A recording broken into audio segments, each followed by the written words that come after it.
رضی اللہ تعالیٰ عنہ صحابی رسول ہیں، اور یہ ان 10 خوش نصیب صحابہ میں سے ہیں جنہیں اللہ کے آخری نبی حضرت محمد مصطفیٰ صلی اللہ علیہ وسلم نے دنیا کے اندر ہی جنت کی بشارت عطا فرمائی تھی۔ آپ بہت بہادر، خوش ایمانی رکھنے والے، بڑے متقی، پرہیزگار اور عبادت گزار تھے۔ ایک روز حضرت سعد بن ابی وقاص رضی اللہ تعالیٰ عنہ اپنے جانوروں کی دیکھ بھال کر رہے تھے۔ آپ کا بیٹا عمر بن سعد یہ آیا اور بولا، ابا جان، آپ یہاں اونٹ بکریوں کی دیکھ بھال کر رہے ہیں جبکہ وہاں خلافت کی باتیں ہو رہی ہیں۔ حضرت سعد بن وقاص رضی اللہ تعالیٰ عنہ اپنے بیٹے کے سینے پر آپ نے ہاتھ مارا، بیٹے کے سینے پر ہاتھ مار کے فرمایا، اسکت، خاموش ہو جا۔ پھر آپ رضی اللہ تعالیٰ عنہ نے ایک حدیث پاک سنائی۔ آپ نے فرمایا کہ میں نے آخری نبی رسول ہاشمی صلی اللہ علیہ وسلم کو فرماتے سننا کہ آپ نے ارشاد فرمایا، ان اللہ یحب العبد التقی الغنی الخفی، بے شک اللہ پاک تقوی والے، غنی اور گمنام بندے سے محبت فرماتا ہے۔ پیارے اسلام بھائیو، یہ ایک مختصر حدیث پاک جو حضرت سعد بن ابی وقاص رضی اللہ تعالی عنہ نے اپنے بیٹے کو سنائی اور انہیں سبق دیا کہ دنیا میں مقام و مرتبے اور منصب کی خواہش کرنا فضیلت کی بات نہیں، بلکہ تقوی اختیار کرنا، غنی بننا اور گمنام رہنا باعث فضیلت ہے۔ اس حدیث پاک سے معلوم ہوا کہ جس بندے کے اندر یہ 3 اوصاف پائے جائیں، اللہ پاک اس بندے سے محبت فرماتا ہے۔ ان اللہ یحب العبد، بے شک اللہ تبارک و تعالیٰ اس بندے سے محبت فرماتا ہے جو تقوی والا ہو، جو غنا والا ہو، جو گمنام ہو۔ پہلی بات یہ کہ اللہ پاک کے بندوں سے محبت کا مطلب کیا ہے؟ امام غزالی علیہ رحمہ اس کا مطلب بیان فرماتے ہیں کہ اللہ پاک کی اپنے بندے سے محبت یہ ہے کہ اللہ پاک بندے کے لیے اپنے قرب کے دروازے کھول دیتا ہے، بندہ اللہ کی رحمت کے سائے میں آ جاتا ہے۔ جو اس مقام پر ذہن نشین رکھنے والا کام ہے یا ذہن نشین رکھنے والی بات ہے، بندے کا اللہ پاک سے محبت کرنا، یہ بڑی فضیلت والی بات ہے کہ اللہ پاک بندے سے محبت کرے اور بندہ اللہ سے محبت کرے، یہ تو ضروری ہے۔ بندہ اللہ سے محبت کرتا ہی ہے، بندہ تو بندہ ہے، بندہ اپنے خالق سے محبت کرے، اپنے مالک سے محبت کرے، بندہ اپنے رب سے، اپنے پالنے والے سے، اپنے رزاق سے، رزق دینے والے سے، یہ بندے کا حق بنتا ہے۔ مگر اللہ پاک رب ہو کر، خالق و مالک ہو کر اپنے بندے سے محبت فرمائے، یہ زیادہ فضیلت والی بات ہے۔ بندے کا کام تو بندگی کرنا ہے، اس نے تو اپنے رب سے محبت کرنی ہے، لیکن اللہ پاک اس بندے سے محبت فرمائے، یہ بڑی فضیلت والی بات ہے۔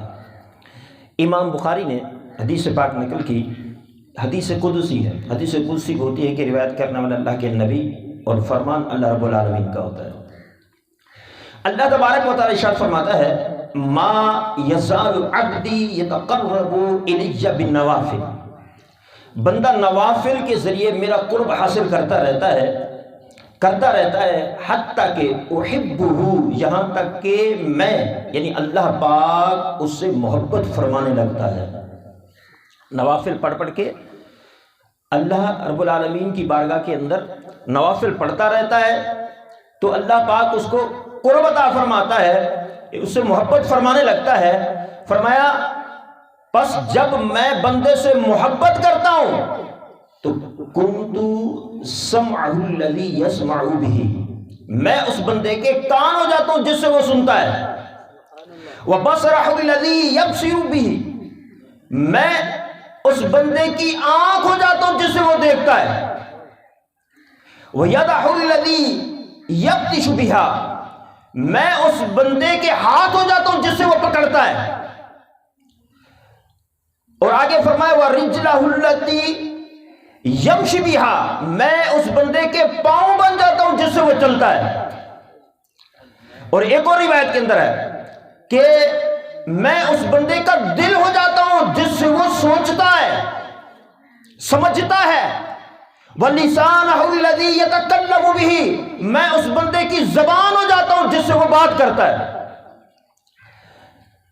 اگر وہ بندہ مجھ سے دعا کرے تو میں اس کی دعا کو پورا کرتا ہوں، اور اگر میرا محبوب بندہ مجھ سے کسی چیز کا سوال کرے تو میں وہ عطا فرماتا ہوں۔ اللہ اکبر، کیسی شان ہے اس بندے کی جس سے اللہ محبت کرے۔ جب اللہ کسی سے محبت کرتا ہے، اپنے مخلوق میں سے کسی بندے سے محبت کرتا ہے، تو فرمایا میں اس کے ہاتھ بن جاتا ہوں۔ ایسا نہیں ہے اس کا مطلب کہ اللہ تبارک و تعالی ہاتھ میں سرایت کر جاتا ہو، یا آنکھوں میں سرایت کر جاتا ہو، پاؤں میں سرایت کر جاتا ہو، نہیں۔ اس سے اللہ رب العالمین کا قرب خاص ہے، اس سے اللہ رب العالمین کی خاص رحمت مراد ہے کہ اس کی آنکھوں کے اندر ایسی طاقت آتی ہے کہ وہ اللہ کی قدرت کا مظہر بن جاتا ہے، اس کے ہاتھوں میں ایسی طاقت آتی ہے کہ وہ اللہ کی قدرت کا مظہر بن جاتا ہے، اس کے سینے کے اندر، اس کے ہاتھوں کے اندر، اس کے پاؤں کے اندر، اس کی سوچ کے اندر ایسی طاقت آتی ہے کہ وہ اللہ کی قدرت کا مظہر بن جاتا ہے۔ ہاں، پکڑ بندہ رہا ہوتا ہے لیکن اللہ کی قدرت کا مظہر بن رہا ہوتا ہے، اللہ کی قدرت کا اظہار کر رہا ہوتا ہے۔ حضرت یعقوب علیہ السلام نے کنان میں بیٹھے ہوئے مصر سے چلی یوسف علیہ السلام کی قمیض مبارک، آپ نے خوشبو سے پہچان لیا کہ یوسف علیہ السلام کی یہ قمیض ہے۔ حضرت سلیمان علیہ السلام نے 3 میل دور چونٹی سے رہ کر چونٹی کی آواز کو آپ نے سنا بھی، سمجھا بھی کیا کہہ رہی ہے۔ اور حضرت آصف بن برخیہ رحمت اللہ تعالی علیہ پلک جھپکنے سے پہلے یمن سے تخت بلقیس کو شام کے اندر حاضر کر دیا۔ یہ اللہ تبارک و تعالی کی قدرت کا مظہر۔ اور حضرت عمر بن خطاب رضی اللہ تعالیٰ عنہ، آپ جمعے کا خطبہ ارشاد فرما رہے ہیں اور مدینے میں بیٹھ کر نہروند کے علاقے کو دیکھ بھی رہے ہیں، ان کی مدد بھی کر رہے ہیں، بتا بھی رہے ہیں۔ یہ اللہ کی قدرت۔ اعلیٰ حضرت علیہ رحمہ فاضل بریلوی، آپ ہر جمعرات کو بریلی شریف سے مدینہ شریف چلے جاتے ہیں۔ یہ اللہ کی قدرت ہے۔ یعنی جب اللہ تبارک و تعالیٰ کسی بندے سے محبت کرتا ہے، جب اللہ تبارک و تعالیٰ کسی بندے سے محبت کر لے تو وہ بندہ اپنی آنکھ سے رہا ہوتا ہے، لیکن اس کی آنکھوں میں اللہ رب العالمین کی طاقت شامل ہوتی ہے، اللہ کی قدرت کا مظہر ہوتی ہے۔ اس کی آنکھیں، اس کے ہاتھ اللہ کی قدرت کے مظہر ہوتے ہیں، اس کے پاؤں اللہ کی قدرت کے مظہر ہوتے ہیں۔ یہ مقام و مرتبہ اللہ پاک اس کو عطا فرماتا ہے۔ تو اللہ تبارک و تعالیٰ جس بندے سے محبت فرمائے تو اس کو یہ شان، یہ آن ملتی ہے۔ اور اللہ تبارک و تعالیٰ کس سے محبت کرتا ہے؟ حدیث کے اندر 3 باتیں ہیں۔ حضرت سعد بن وقاص رضی اللہ عنہ فرماتے ہیں 3 باتیں ہیں جس بندے کے اندر پائی جائیں اللہ اس سے محبت کرتا ہے۔ جب اللہ اس سے محبت کرے تو پھر اس بندے نے صرف دعا کے لیے ہاتھ اٹھانے ہوتے ہیں، اللہ پاک فوراً قبول فرما دیتا ہے، فوراً قبول ہو جاتی ہے۔ وہ 3 باتیں کون سی ہیں؟ فرمایا تقوی، دوسری غنا، تیسری گمنامی۔ یہ 3 چیزیں ہیں۔ اب ہم اپنی زندگی کے اندر ان 3 چیزوں کو لازم کراتے ہیں۔ اپنی زندگی کے اندر اپنی زندگی کو ان 3 چیزوں کے دائرے میں رکھیں تو انشاءاللہ اللہ کے محبوب بن جائیں گے، اللہ ہم سے محبت فرمانے والا بن جائے گا۔ پہلی صفت ہے تقوی۔ دیکھیں تقوی کتنا ضروری ہے۔ تقوی رکھنے والوں کو اللہ تبارک و تعالیٰ نے کس چیز سے نوازا؟ فَإِنَّ اللَّهَ يُحِبُّ الْمُتَّقِينَ، بے شک اللہ پرہیزگاروں سے محبت فرماتا ہے۔ پرہیزگاروں سے، تقوی اختیار کرنے والوں سے، ڈرنے والوں سے اللہ تبارک و تعالیٰ محبت فرماتا ہے۔ ہدی للمتقین، ہدایت ہے متقین کے لیے، تقوی والوں کے لیے، پرہیزگاروں کے لیے۔ یہ ان لوگوں کے لیے ہدایت ہے۔ تو تقوی جس بندے کے اندر آ جاتا ہے، پرہیزگاری جس بندے کے اندر آ جاتی ہے تو اللہ تبارک و تعالیٰ اس بندے سے محبت فرماتا ہے۔ تقوی، پرہیزگاری، خوف خدا، یہ ایک ہی چیز ہے۔ جب اللہ کا خوف آ جائے گا تو وہ حرام کاموں سے بچے گا، وہ برائی سے بچے گا، غلط کاموں سے اپنے آپ کو بچائے گا۔ یہی تو ہے تقوی۔ تقوی جس بندے کے اندر آ جاتا ہے تو پھر وہ بندہ گناہوں کی طرف نہیں جاتا، ہر وقت اس کی سوچ کے اندر یہی ہوتا ہے کہ میں نے نیک عمال کرنے ہیں، میں نے ہر وہ عمل کرنا ہے جس سے میرا رب راضی ہو جائے. اور اللہ تبارک و تعالیٰ اس سے محبت فرماتا ہے اور بندہ سوچتا ہے، اللہ پاک اس کی سوچوں کو بھی پورا فرما دیتا ہے. جس طرح بندگی کی اصل تقویٰ ہے، اسی طرح نیکی کی اصل بھی تقویٰ ہے.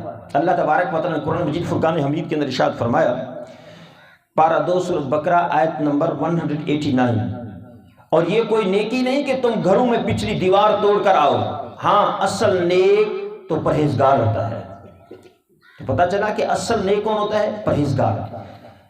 تفسیر سیرۃ الجنان کے اندر اس آیت مبارکہ کی تفسیر میں لکھا ہے، زمانہ جاہلیت میں لوگوں کی یہ عادت تھی کہ جب وہ حج کے لیے احرام باندھ لیتے، پھر اگر انہیں کسی چیز کی ضرورت پڑ جاتی، اپنے گھر میں جانا ہوتا، تو گھروں کے دروازے سے داخل نہیں ہوتے تھے، بلکہ گھر کی پچھلی دیوار توڑ کر اندر آ جاتے تھے. اس کام کو نیکی سمجھتے تھے. اس پر یہ آیت کریمہ نازل ہوئی. اللہ پاک نے فرمایا یہ کوئی نیکی نہیں کہ تم گھروں کے پیچھے سے آؤ، اصل نیکی تقویٰ ہے. معلوم ہوا اصل میں نیکوکار وہی شخص ہے جو تقوی والا ہے. اور یہ واضح بات ہے کہ حقیقت میں پابندی کے ساتھ نماز وہ پڑھ سکتا ہے جس کے اندر خوف خدا موجود ہوتا ہے. ورنہ کتنے ایسے لوگ ہیں جنہیں فرصت مل جائے تو نماز پڑھ لیتے ہیں، ورنہ نماز کو چھوڑ دیتے ہیں، نمازیں قضا کر دیتے ہیں. کتنے ایسے ہیں جو مسجد میں آتے تو نماز پڑھنے ہیں، مگر غیبتیں کر کے، چغلیاں کر کے، بے ادبیاں کر کے، مسجد میں دنیاوی باتیں کر کے گناہوں کی گٹھلی سر پر اٹھا کر لے جاتے ہیں. روزہ بھی حقیقت میں وہی رکھ سکتا ہے جس کے دل میں تقویٰ ہو. ورنہ کتنے روزے دار ایسے ہیں جو روزے میں ٹائم پاس کے نام پر فضولیات میں لگے رہتے ہیں، بلکہ کئی تو روزہ رکھ کر گناہ کرنے میں باز نہیں آتے. حج بھی حقیقت میں وہی کرتا ہے جس کے دل میں تقویٰ ہے. ورنہ کتنے ایسے ہیں جو دوران طواف بھی بس سیلفیاں بنانے میں مشغول رہتے ہیں. اس طرح صدقہ و خیرات، غریبوں کی مدد، دوسروں کے ساتھ نیک سلوک وغیرہ، یہ سارے کے سارے نیک اعمال حقیقت میں اس بندے کو نصیب ہوتے ہیں جس کے اندر تقویٰ ہوتا ہے. اور جو تقویٰ اختیار کر لیتا ہے، اللہ رب العالمین نے قرآن مجید فرقان حمید کے اندر ارشاد فرمایا، ان العاقبۃ للمتقین، بے شک اچھا انجام تقوی والوں کے لیے ہے، پرہیزگاروں کے لیے. اچھا انجام ہے بھی اسی کے لیے. قبر جنت کا باغ بنے گی تقوی والے کی، قبر جنت کا باغ بنے گی خوف خدا والے کی.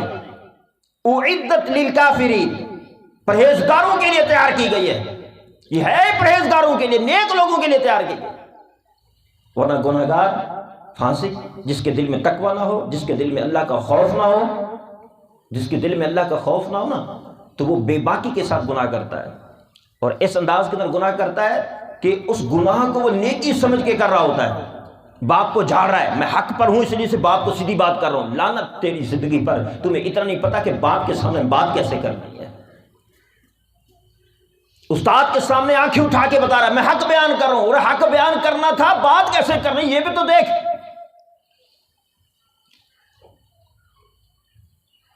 تو تقویٰ جب آ جاتا ہے بندے کے اندر تو اللہ تبارک و تعالیٰ نے پرہیزگار لوگوں کے لیے، تقوی والوں کے لیے جنت تیار کر رکھی ہے، اعلیٰ نعمتیں تیار کر رکھی ہیں. قبر جنت کا باغ ہے تقوی والے کے لیے.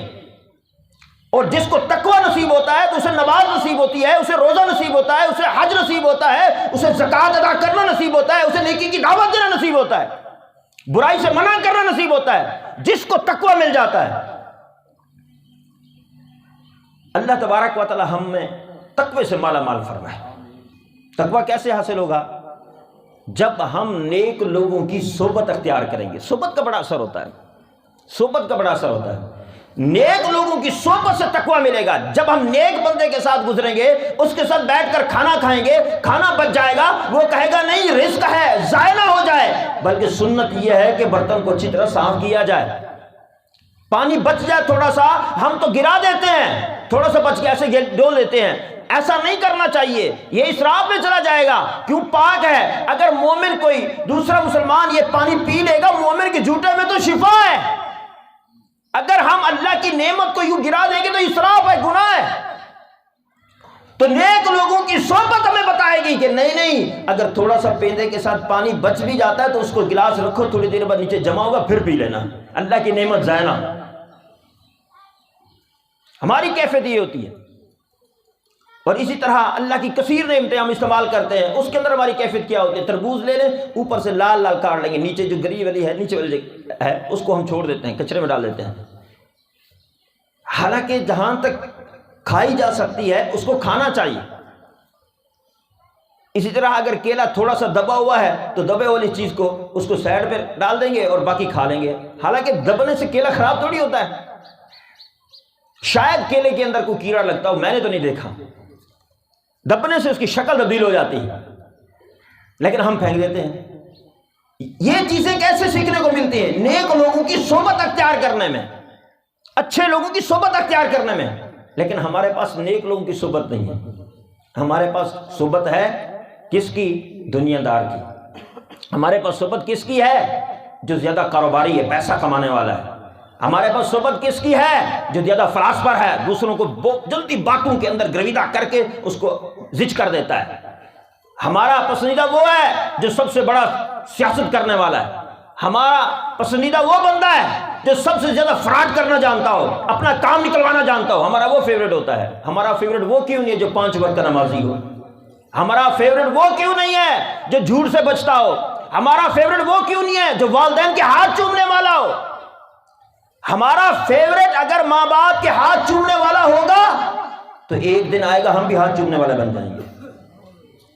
ہمارا فیوریٹ اگر سگریٹ پینے والا ہے، بڑے اچھے انداز میں سگریٹ پیتا ہے، بڑی مہنگی پیتا ہے، اس اسٹائل کے اندر پیتا ہے، اس کو دیکھتا ہے تو ایک دن آئے گا سگریٹ لگ جائے گی۔ اگر ہمارا فیوریٹ تہجد پڑھنے والا ہوگا تو ایک دن آئے گا تہجد کی نماز پڑھنے والے بن جائیں گے۔ اس وجہ سے نیک لوگوں کی صحبت ضروری ہے۔ اچھوں کی صحبت انسان کو اچھا بناتی ہے، بروں کی صحبت انسان کو برے کی طرف لے جاتی ہے۔ اچھوں کی صحبت اختیار کریں گے تو تقویٰ نصیب ہو جائے گا۔ اور حدیث کے اندر دوسری بات بیان ہوئی، غنا۔ اللہ کے محبوب بندے کا دوسرا وصف جس سے اللہ محبت فرماتا ہے وہ دوسرا وصف ہے غنا۔ ان اللہ یحب العبد التقی الغنی، بے شک اللہ تبارک و تعالی متقی اور غنی سے محبت کرتا ہے، محبت فرماتا ہے۔ غنی کا معنی ہے بے نیاز، یہ اللہ پاک کی صفت ہے غنی۔ اللہ کریم نے قرآن مجید فرقان حمید پارہ 22 سورۃ فاطر کی آیت نمبر 15 کے اندر ارشاد فرمایا، ترجمہ کنز العرفان، اے لوگو تم سب اللہ کے محتاج ہو اور اللہ ہی بے نیاز تمام خوبیوں والا ہے۔ معلوم ہوا کہ ہم سب کے سب اللہ پاک کے محتاج ہیں، اللہ پاک غنی و بے نیاز ہے، لہٰذا یہ والی صفت غنا یعنی مکمل طور پر بے نیازی انسان کو ملنا ناممکن ہے۔ البتہ وہ غنا جو بندے کی صفت ہے یہ اصل میں غنا نہیں بلکہ فقر ہے۔ امام غزالی علیہ الرحمہ نے فقر کے 6 درجات لکھے ہیں، ان میں جو فقر سب سے اعلیٰ درجے کا ہے اسے غنا کہا جاتا ہے۔ اس کا مطلب یہ ہوتا ہے کہ بندہ دنیا کی ہر چیز سے، مال و دولت وغیرہ سے بے نیاز ہو جائے، لہذا وہ بندہ جس کے نزدیک مال و دولت کی کوئی حیثیت نہ ہو، مال و دولت ملنا نہ ملنا اس کے نزدیک برابر ہو، ایسے شخص کو غنی کہتے ہیں۔ مل گیا تو ٹھیک ہے، نہیں ہے تب بھی ٹھیک ہے، یہ ہے غنی، یہ بندے کی صفت ہے۔ حضرت عیسیٰ علیہ السلام اللہ کے پیارے نبی، آپ سے آپ کے حواریوں نے سوال کیا کہ حضور آپ دریا پر، پانی پر ایسے چلتے ہیں جیسے زمین پر چلتے ہوں، ہم نہیں چل پاتے، ہم اوپر پاؤں رکھے تو فوراً ڈوب جاتے ہیں، نیچے چلے جاتے ہیں، آپ پانی پر بھی ایسے چلتے ہیں جیسے زمین پر چلتے ہیں، اس کی کیا وجہ ہے؟ حضرت عیسیٰ علیہ السلام نے فرمایا تمہارے نزدیک درہم و دینار کی کیا اہمیت ہے، یعنی پیسے کی، دولت کی تمہارے نزدیک کیا اہمیت ہے؟ حواریوں نے عرض کیا ہمارے نزدیک درہم و دینار اچھی قدر و منزلت ہے، جس کے پاس پیسہ ہوتا ہے وہ ٹھاٹ کے ساتھ رہتا ہے، اسے کوئی پریشانی نہیں ہوتی، اور اس وجہ سے ہر بندے کے نزدیک پیسہ بڑی چیز ہے، بڑی اہمیت والی چیز ہے۔ حضرت عیسیٰ علیہ السلام نے فرمایا میرے نزدیک درہم و دینار اور مٹی کا ڈھیلا یہ برابر ہے۔ اب فرماتے ہیں کہ میرے نزدیک مٹی کا ڈھیلا اور درہم و دینار یہ دونوں برابر ہیں، اسی وجہ سے تو میں پانی پر بھی چلتا ہوں جیسے زمین پر چلتا ہوں، میں ان چیز سے بے نیاز ہوں، مل گیا تو ٹھیک ہے، نہ ملا تو فکر نہیں، رزق میرے رب نے دینا ہے، وہ تو دے گا ہی دے گا، جس نے پیدا کیا ہے، جتنی میری عمر بنائی ہے، مجھے رزق ملے گا، یہ لکھ دیا گیا ہے۔ یہ ہے اصل غنا، یہی وہ وصف ہے کہ جس بندے میں یہ وصف پایا جائے اللہ پاک اس بندے سے محبت فرماتا ہے۔ اب یہ غنا ہمیں کیسے حاصل ہوگا، ہم کیسے حاصل کریں؟ اس کا ایک طریقہ یہ ہے کہ بندہ اللہ پاک کے خالق، رازق، درود پاک پڑھیے، اللہم صلی علی سیدنا و مولانا محمد۔ ایک بات ذہن میں رکھیے گا کہ جس طرح بیان کیسے حاصل کریں، اس کا طریقہ یہ ہے کہ بندہ اللہ پاک کے خالق، رازق اور مالک ہونے پر دل سے مطمئن رہے، دل سے مطمئن ہو جائے۔ حدیث پاک میں ہے جو سب سے بڑا غنی بننا چاہتا ہے اسے چاہیے کہ اپنے پاس موجود مال و اسباب کے بجائے اللہ پاک کے خزانہ قدرت پر زیادہ بھروسہ رکھے۔ یعنی ایک بندہ ریڑھی لگاتا ہے، ریڑھی لگاتے ہوئے جا رہا ہے اور بیچ رہا ہے، تو اس کا اعتقاد یہ ہو کہ اس ریڑھی نے مجھے رزق نہیں دینا، رزق میرے رب نے دینا ہے، میرے رب نے حکم دیا ہے کوشش کرنے کی، میں کوشش کر رہا ہوں۔ یہ ہے اصل کے اندر غنا، کہ بھروسہ رب کی ذات پر ہونا چاہیے، رزق میرے رب نے دینا ہے، اور یہ انداز اپنانا، یہ کام کرنا، یہ ہیلے بہانے کرنا، یہ حکم ہے اور اس وجہ سے میں پورا کر رہا ہوں۔ جب بندہ یہ انداز اپناتا ہے تو فرمایا یہ رزق جو کما رہا ہے، یہ دیہڑی جو کما رہا ہے، یہ مزدوری جو کر رہا ہے، یہ جو کاروبار چلا رہا ہے، یہ جو دکان چلا رہا ہے، یہ بزنس جو کر رہا ہے، یہ سارا عبادت بن جاتا ہے، اس کو ثواب ملنا شروع ہو جاتا ہے۔ رزق حلال عین عبادت ہے۔ یہ نوٹ دیکھیں نا، اس کے اوپر حدیث ہے، یہ حدیث ہے، بعض نوٹ بھی ایسے پھینک رہے ہوتے ہیں، اور نوٹ بھی نہیں پھینکنے چاہیے کیونکہ نوٹ کے اوپر اللہ کے نبی کا فرمان لکھا ہوا ہے، رزق حلال عین عبادت ہے، یہ حدیث لکھی ہوئی ہے اس کے اوپر، اور ہم بھی نوٹ پھینک رہے ہوتے ہیں، یہ بے ادبی ہے۔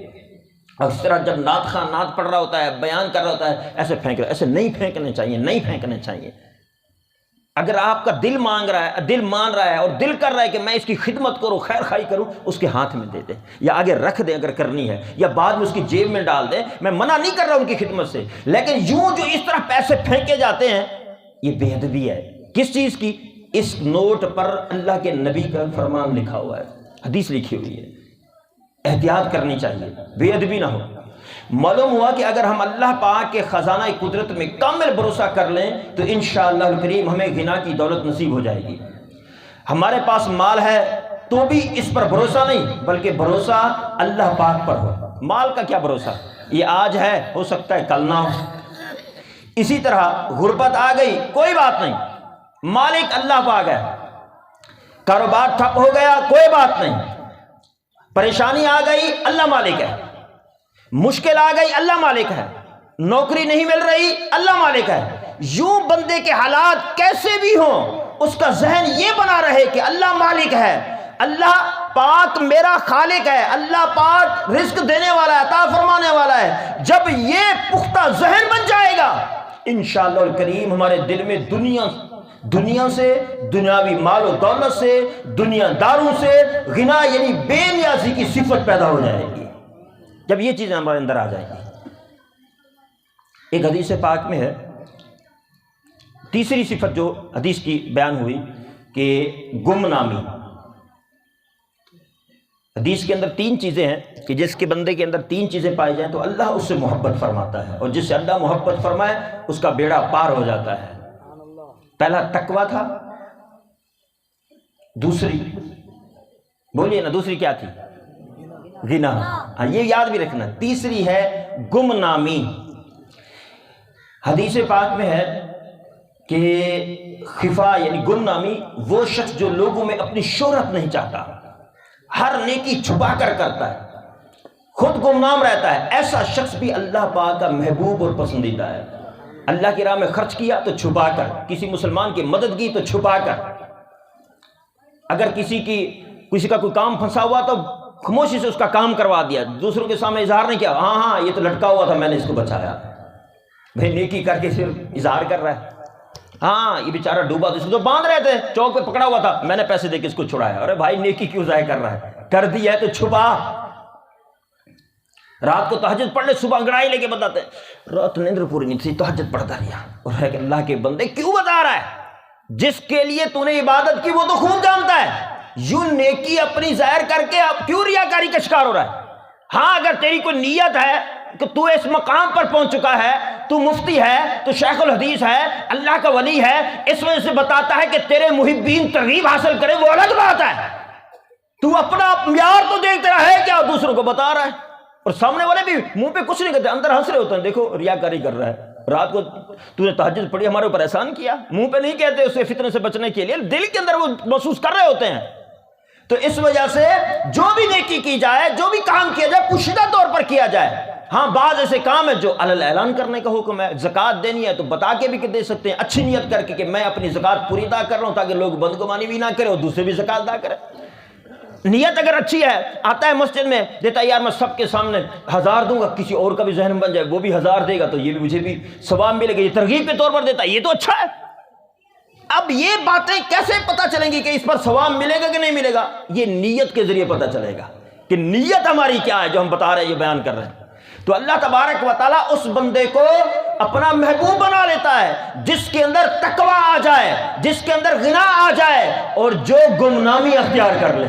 تو اللہ پاک ایسے بندے کو اپنا محبوب بنا لیتا ہے، اپنا پیارا بنا لیتا ہے۔ جس کو اللہ اپنا محبوب بنا لے پھر اسے پریشانی نہیں آتی، تنگی نہیں آتی، بیماری نہیں آتی، اس کے اوپر کوئی مصیبت نہیں آتی، ناچاکی نہیں آتی، جھگڑے نہیں آتے، اگر کچھ آتا بھی تو صبر کر کے جنت کو پا لیتا ہے۔ اللہ تبارک و تعالی ہم سب کو عمل کی توفیق عطا فرمائے۔ وما علینا الا البلاغ المبین۔